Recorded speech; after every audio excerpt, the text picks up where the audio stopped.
আল্লাহর সাহায্য পেতে হলে তার কাছে ক্ষমা চাওয়া কিংবা দোয়া করার বিকল্প নেই। এ সাহায্য পাওয়ার সর্বোত্তম উপায় ও পদ্ধতি হচ্ছে বিশ্বনবী সাল্লাল্লাহু আলাইহি ওয়াসাল্লামের অনুসরণে দোয়া করা। কিভাবে ক্ষমা প্রার্থনা করতে হবে, কোন ভাষায় দোয়া করতে হবে তাও বলেছেন তিনি। আমাদের রাসূল যে দোয়াটিকে সব দোয়ার সমষ্টি বলেছেন সেই দোয়াটি হল,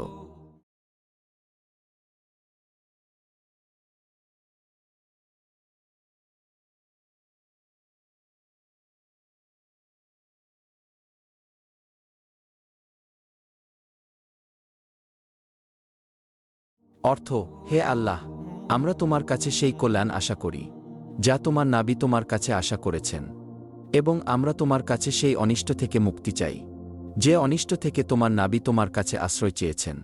তুমিই একমাত্র সাহায্যকারী এবং তুমিই কল্যাণ পৌঁছিয়ে দাও।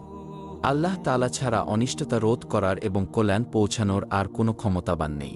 উল্লেখিত এ দোয়াটি সব দোয়ার সমষ্টি, আর এভাবে দোয়া করার জন্য তিনি সাহাবায়ে কেরামকে নসিহত করেছেন, যা উম্মতে মুহাম্মাদির জন্য অনুকরণীয়। সুতরাং মুমিন মুসলমানের উচিত আল্লাহর সাহায্য পেতে প্রিয় নবী সাল্লাল্লাহু আলাইহি ওয়াসাল্লামের নসিহত মেনে উল্লেখিত দোয়াটি বেশি বেশি পড়া, আল্লাহর ক্ষমা ও সাহায্য কামনা করা। আল্লাহ তাআলা আমাদের তার পথে চলার তৌফিক দান করুন।